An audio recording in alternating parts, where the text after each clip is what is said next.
Hello folks, I hope you're having a great day today. Hey, today I want to do something very, very different. What I want to do is I actually want to read chapter 1 of a book that I published. About a year ago, for those of you who may not know, I published a book, Love for One Another. It was published by Christian Faith Ministries, by me, Abe Sargent. And about a year ago I published it from a Christian publishing house. Now I've been very open about the fact that it's a Jesus book, and if it's not your thing, feel free to go on ahead and look at other things. I have got a good fan base from my more than 1,000 articles that I've written over Magic the Gathering for various websites during the last 15 years or so. And so as a result, I have a lot of people who like my works from there, and I've been very open about, hey, if this is not your thing, that's okay. That's fine. There's no pressure at all, and so forth. But what I wanted it to do was kind of read chapter 1 of this book. I do think I think I led with the best chapter intentionally, and I'm also very open about that too. But I do want to write it. It's written about my life growing up in Southern West Virginia, growing up with Huntington's disease, a genetic condition that's neurological and terminal, which I have. As well as Christian, nerd, West Virginia, and so forth. So it just talks about my experiences, my identities, kind of growing up in that various circles. And it has different snapshots and vignettes at different times in my life to kind of express it. And then what I try to do, and there are a couple of chapters that will mix this up, this kind of what I like to do is to start off each chapter with a bit of a story about myself, and then to have a little bit of a where do you go from now after that chapter has concluded. So what I'm going to do is the snippet rather than of the snapshot of, and I'm not going to give you the lesson, because that's that's where sort of the Christian part comes in. I'm just going to give you the first part. But anyway, I'm going to redo this very differently. I'm actually going to read this cold.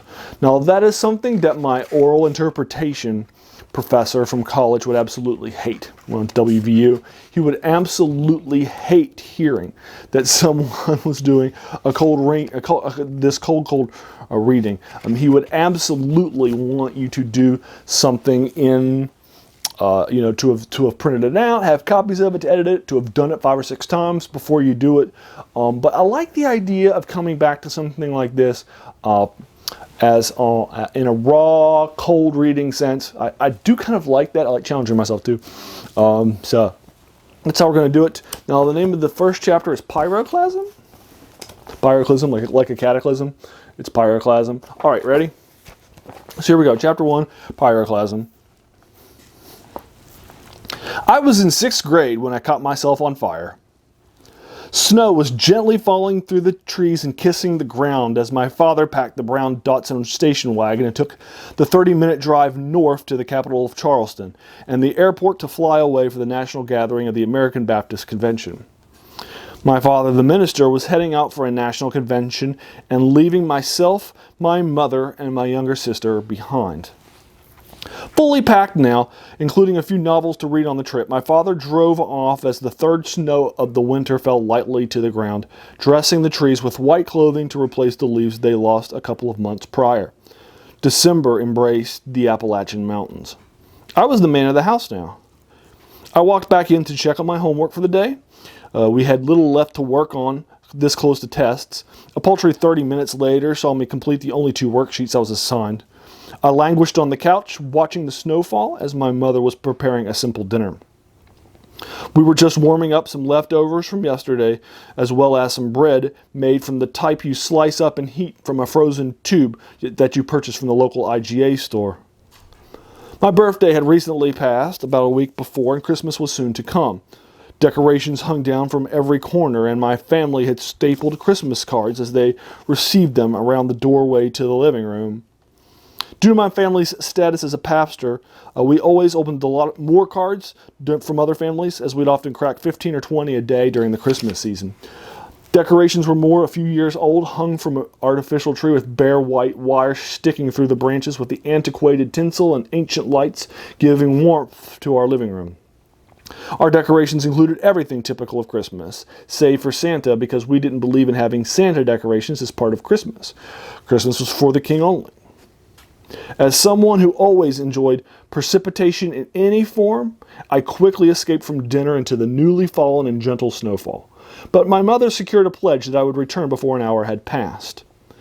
As a child who had just reached 12, I felt that I should now be able to set my own time and did not feel obligated to keep my promise. As the half an hour passed, the cold was severe. I returned, but imagined that I returned of my own accord within the given time frame. I headed downstairs into the basement to take care of our dogs.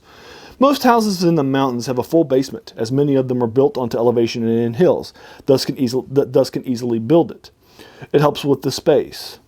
The wooden steps down revealed a concrete floor with shelves of canned jars on the right shelf as I entered the space, canned either from my grandmother's garden or surplus from the IGA store that was canned for the winter when the prices would increase.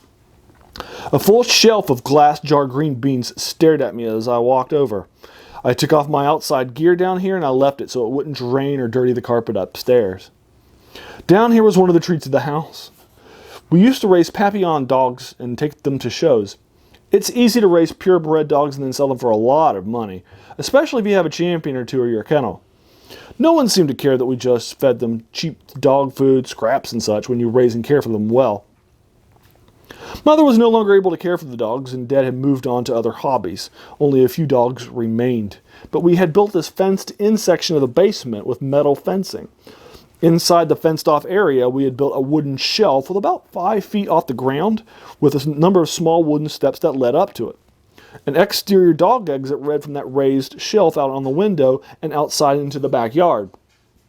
The dogs could go outside into the yard and stretch and play, go to the bathroom, and then come back inside to sleep. The shelf was pretty wide and durably built, and even at 12, I could still walk up the stairs and sit on the shelf.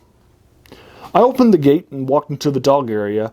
We only had 3 dogs left. A few were at my grandmother's farm, and the rest had either passed away or been sold. I added some food and water to their bowls, cleaned up the area a bit, and played with the dogs for a few minutes before leaving. It was oddly cold down here. What happened? It wasn't just a cold outside. Maybe I was just feeling cold from my tenure outside. I headed back upstairs to my bedroom to grab a blanket and camped out in front of the TV for the rest of the evening. At 9 p.m., my bedtime hit, and I went upstairs and proceeded to head to sleep, after taking a shower to warm myself up first. Now, my father had set my bedtime, but it made no sense mathematically. I woke up for class at 6:30 a.m. to catch the teacher's commute who drove me to school at 7:15 in the morning. That meant my sleep schedule was 9.5 hours each night. Well, that didn't make any sense, so I spent a few hours each night reading before I went to bed. I hid a flashlight under the blanket and used the night light plugged into a nearby socket. And when I heard somebody come upstairs, I would just turn it off, tuck my book under my bed, and pretend to sleep. Because I tended to sleep pretty much anywhere in my room but my actual bed, I could easily hide where I got the best light as a natural place to sleep. I loved huddling on the floor by the heating vent, and the hot wind would blow up on my face as I stared down and imagined a secret cave that was down there with the dragon's treasure, and the dragon was asleep, breathing its hot air near me. I would often sleep contorted around the vent, the desk, and the wall, and even the bed itself rather than on the bed proper. My father and I had played this game. He'd catch me reading a comic book or a novel, tear it up in disgust, and then I'd pretend to learn my lesson and go to sleep for a few days before resuming my reading routine. I usually went to bed around 11 p.m. or maybe sometimes midnight, so that I read a few hours each day and could easily read a novel every other day.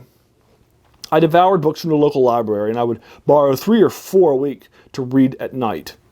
I would even read along the 25-minute walk to the local park and library on the road, barely noticing any traffic, instead trusting the drivers to pay enough attention to notice a kid reading alongside the road. That night, as I finished reading and drifted off, I noticed that the vent in the floor wasn't warm, like normal. I awoke in the morning in my normal time and got ready for school. A cold snap had hit last night, accompanying the snow, and I was happy to head to school and get some breakfast in the warm furnace-full days at Comfort Elementary. No matter how cold it was outside, that place was blast warmed by this ancient boiler that knew only 2 temperature levels, off and scalding. Normally, I'd eschew the heat at lunch and head outside, but I was oddly cold and enjoyed it. After school ended and I took my ride back home with the teacher, I emerged from the car and entered the house like a normal. My sister was involved on some after-school activities and would not make it home until around dinner time, so I walked into the cold, ready to embrace the warmth after leaving the cold snow. This house was just as cold inside as out. What was happening? I looked for my mother and she was napping, so I looked around. Was the thermostat set right? Had it just been turned off or something? A quick check showed it was fine, though there was just no heat. I went downstairs into the basement and looked around, and there I discovered what had happened. The pilot light had gone out. Now, the pilot light was constantly lit by a small amount of gas, and it kept the boiler running, and the house's heat depended on that pilot light being on. Well, all I had to do was light it, and we'd be good. I'm a man now.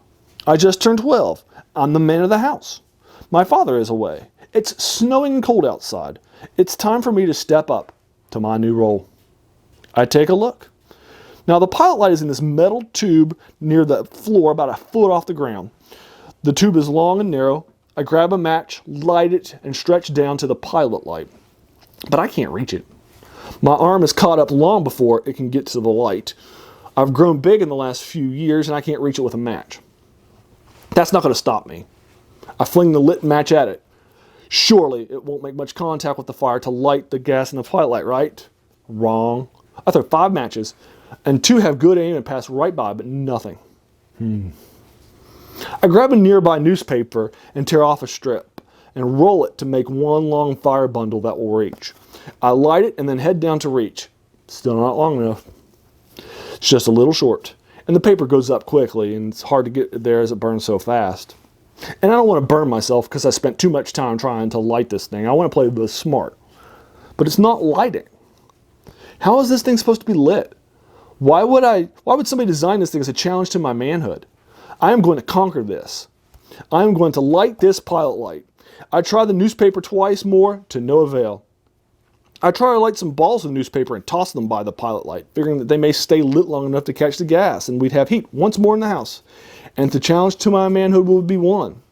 But no. How am I going to do this?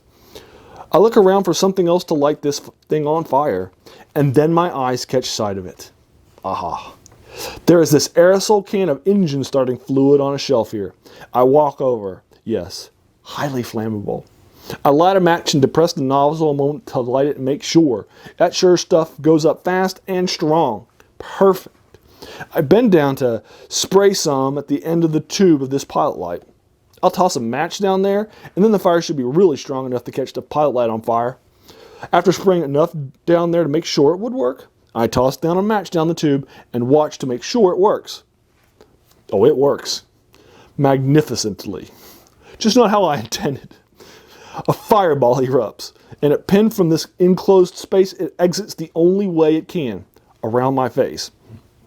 I watch a huge ball of fire come towards me, and instinct closes my eyes just in time as my face is engulfed in flame. The first second, I almost start to laugh. That was stupid. The next second, all humor escapes as the pain sets in. Oh my. I rush upstairs as fast as I can, smart enough to keep my eyes shut. Dear God, please don't let this burn be that bad. I walk upstairs to the bathroom and turn on the cold water, and then open my eyes to observe the damage for the first time. My entire face was in pain, and burns can often feel worse than they are. And the face is delicate, so the pain may be worse there than the burns themselves.